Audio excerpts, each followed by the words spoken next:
Welcome to PRO Talks, a podcast by the PR Office, where members of our London-based team come together to discuss topics relevant to our public relations and public affairs clients. In this episode, we will be focusing once again on the Labour Party.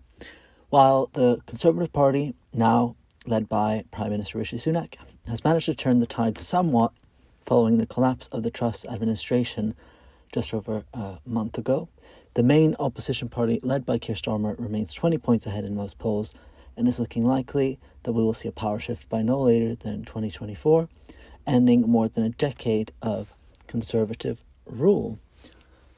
Assuming Labour is able to maintain its strong position in the mid to long term, we have learned in recent years that politics can be unpredictable, but assuming this, what would a Labour government mean for business, and how should organisations approach the party in the lead up to the next election? With me to discuss that, I'm pleased to have Phil Rosenberg and Nuala Gallagher, my lovely colleagues here at PRO. Phil is an associate director at the company, focusing mainly on public affairs, and he has a long background inside the Labour Party, grappling with its ups and downs and twists and turns of the past decade and more, especially, but not only as it relates to economic and financial policy, where there's been a lot of change in recent years, which we will be discussing. He's joined by Nuala Gallagher, an account director at PRO, mainly focusing on corporate clients. Nuala has worked with a wide range of companies in the energy, industrial and financial sectors, and thinks there are many ways in which a new government could help businesses transcend long-term issues hindering their growth, especially for those outside of London.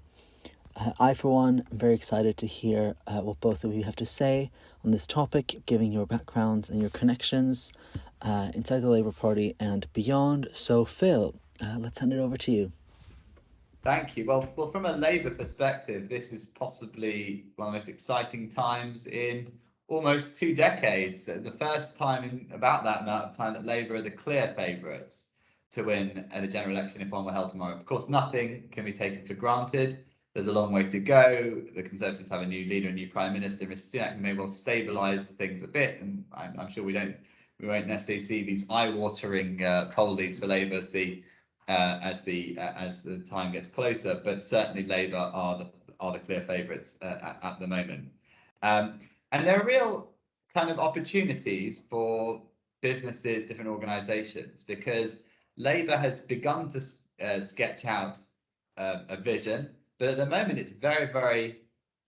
it's only very bare bones. And at the moment there's a real opportunity for people who are interested in the direction of what might well be the next Labour government to help shape that. Obviously, at the Labour Party conference, we saw Keir Starmer set out a vision for the economy, a green, clean growth agenda. But there's a lot of opportunity for companies, particularly in that space, to be able to say what that might look like in practice. There are opportunities to show to move Labour on a whole range of business areas. We find Labour very open to talking to business clients at the moment. There's a real opportunity for people to put out their wish list because Labour really definitely wants to be seen as strong on business. And one of the things that we've seen over the last month with the Conservatives kind of losing the mantle of being strong on the economy is that Labour wants to step into that space. Labour wants to be seen as strong on the economy and strong for business. So with all of that, it's a really great time to be engaging. I mean, Nuala, from your perspective, I mean, you've done a lot with corporate clients of different kinds, industrial clients. How's it look from where you are?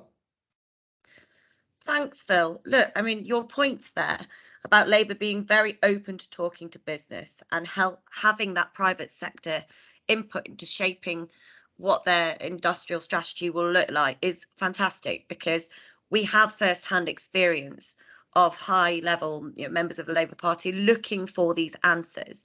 They're not trotting out diatribes that we've heard before. They're looking to really get round the main hurdles. And I think we talk about 3 main hurdles that we see constantly, specifically with corporates, private or public, overseas, listed, not listed at all, based within the Watford Gap, or up here where some of us, accent obviously gives it away, live in Yorkshire. There are a few things that just keep coming up. The first one that we've seen from a number of different sources is you cannot rely on this government for investment, even if they promise it to you. So where does that leave someone from a kind of a corporate decision-making perspective? Not only are they dealing with a cost of living crisis, very uncertain costs of capital, which make decision-making difficult from a kind of investment point of view, they can't even depend on what they're told when they're told it. And that's the level of malaise we've got to. Second issue that we've seen a lot across particularly the likes of the semiconductor industry, carbon capture, and the energy transition space is delays to policy. So unless you fit very neatly within an existing government department, if there is any sort of ambiguity as to what sorts of answers you ought to be able to provide to government or what sorts of experts and witnesses ought to be there on select committees, things start to grind to a halt. And it is extremely frustrating when you're talking about companies that are trying to do incredibly innovative things, trying to really tackle the energy transition, not just espouse plaudits to net zero, but make a meaningful difference. And in doing so, create a lot of jobs for normal working people in this country. And they're hamstrung because they have their capital runway, and then they have how long government decides at the moment to take to address it. And then the last one really has been ambiguity around decision making, because ways of engaging with any government in waiting, as we may have now from my point of view or otherwise, is tricky. They struggle to get the right approach to condense their messaging. We're talking about the biggest and brightest in engineering, in sciences, in life sciences, in biotech. These are not people who necessarily have the time to be able to sit there for 4 hours and agonize over a 250-word statement, which might be read by a SPAD and might eventually enable them to get a sit down with somebody who would really benefit from their input. So I think that when we look at a change in leadership, and we had the ones we've had for the last 12 years, and it looks like we're going to have the worst economic growth in the G7 come next calendar year, the change and the requirement is obviously there from my point of view. Very much from the kind of, you're sitting there, you're in your 22,000 square foot advanced manufacturing facility in a Teesside or in a South Yorkshire, in a Rotherham, somewhere like that, who has deep history in steel, in advanced materials, dating back and beyond from Bessemer, for goodness sake. How are you supposed to ever go about explaining the day-to-day true understanding you have of what actually needs to be done when the powers that be aren't listening? And I think it's the not listening, it's the delays, it's the ambiguous decision making that have really sort of left us where we are now. And I think that Labour can be good for business in all of those respects, but can also really enable a step change on some of the things that we're seeing impacting real people who go to work every day. We're facing critical levels of potential job losses in the steel sector. We're facing a winter post-COVID where the cost of living crisis is such that more than 1 in 5 people, according to the NHS, who are of an elderly age, are cutting back or completely stopping spending on specialist foods and medications because they're scared of turning the heating on.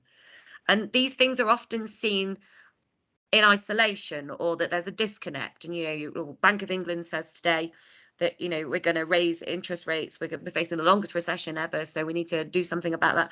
Unfortunately, people have to be like, it doesn't have to be that way. And I think that, like you've said, there's room to talk around Labour's approach to this, especially from my mind, industrial strategy, where we can make things far better for far many more people than we have at the moment.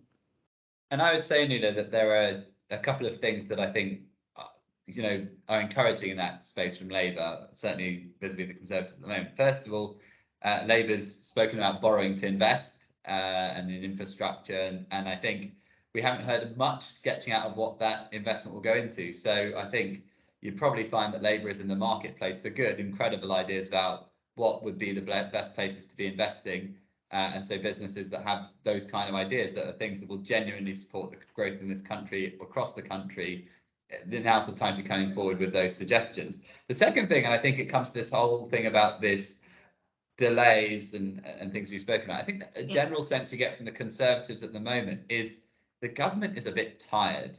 This is a party that's been in office for 12 years. Many of the people actually have never been in opposition. They've come in at various stages through government, and there's a sort of degree of complacency that comes to that as well. But I think you've got the opportunity of, if Labour does win the election, I go say it's an if, but they are the favourites at the moment, is you're going to have a refreshed and energised and hungry party with an agenda wanting to do things and begin to change the country. The reason that people principally get into politics. So there is that opportunity now. If Labour does win, you may well see a whole rollout of those things in a way that currently the Conservative Party is often talking to itself at the moment, in a bit of a spin, a bit battered and bruised. A fresh new government with a fresh new mandate may well begin to change that.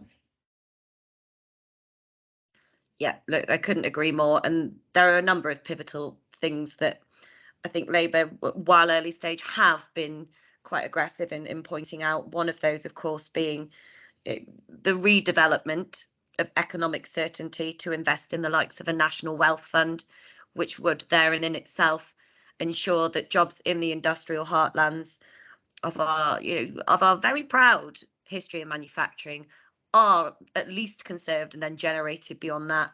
And then, wonderful pledges that we see to the energy transition, we see to net zero. These are long-term ambitions, although we're talking 5 or 6 years from now, they're regarded in that way, but they're often not seen as being ambitions that sit nicely with economic growth. They're seen as being in tension. This is something that Labour have mentioned quite recently, and that just simply isn't true. And I do think that there are a number of different overseas decision makers that we could look at. Their case in point would be the US and the way that they've structured their carbon capture activities. And now this week we're seeing, as a consequence of global meets, that investors are concerned and threatening to take their money over there because, again, policy making decision taking too long, too ambiguous. And I think it's really interesting. I think people should be hopeful, and governments, and on your side of client bases and the corporates on my side, should be, as much as they can and with good help, thinking as seriously about engaging with the Labour government. And I think there's a lot to look forward to. I do think we probably should have got one of our big or small c Conservative colleagues on this call, because we're agreeing with each other far too much. Well, I think that's a great topic for another time. But maybe if we just close with a couple of final thoughts. I don't know if you had any things that you would be saying to your clients, to others in business or organisations, about what you think they should be thinking about in terms of their engagement, particularly with Labour at the moment.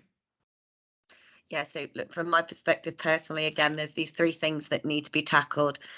Investment promises that can't be believed in, delays to policy making, ambiguous decision making. Those are all sorts of things that really are costing corporates money at this point. And then the knock-on effect of that is failure for innovation, and ultimately losses of jobs, and potentially as far as administration processes, as we've seen with a number of very promising companies recently.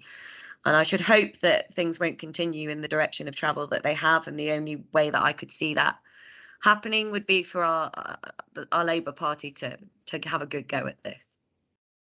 Thanks. And I mean, my only final comment is, I think really now is the time. I think as time goes on, Labour will establish more and more of a clear policy platform. There'll become less room for kind of flexibility on some points as Labour begins to move from those bare bones to kind of fleshing out those proposals. So if people are thinking about what they would like to see from a possible future Labour government, start thinking about what you're doing, start thinking about what those points that you want to make, including those that Nuala's so wisely said, thinking about engaging and who you want to be engaged with. And if we can help at all with that, we're very happy to.